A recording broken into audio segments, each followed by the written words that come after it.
নবী করিম সাল্লাল্লাহু আলাইহি ওয়াসাল্লাম ইরশাদ করেছেন, অন্যান্য নবীদের মাঝে আমার উদাহরণ হলো ওই ব্যক্তির মতো যে একটি খুবই সুন্দর মনোরম আট্টালিকা নির্মাণ করেছে, কিন্তু সে একটি ইট পরিমাণ জায়গা ফাঁকা রেখে দিয়েছে। লোকেরা সেই আট্টালিকার সৌন্দর্যে মুগ্ধ হয়ে ঘুরে ঘুরে দেখতে লাগলো এবং আফসোস করে বলতে লাগলো, যদি এই ইট পরিমাণ জায়গাটি ফাঁকা রাখা না হতো, আমি হলাম সেই পরিপূর্ণকারী ইটের মতো। সুবহানাল্লাহ!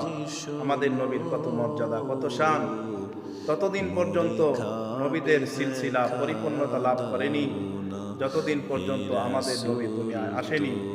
আমাদের নবী দুনিয়ায় আসার মাধ্যমেই নবীদের ধারাবাহিকতা, নবীদের সিলসিলা পরিপূর্ণতা লাভ করেছে।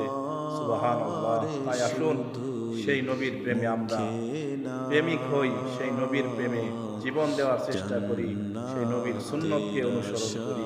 আল্লাহ তাআলা তৌফিক দান করুন।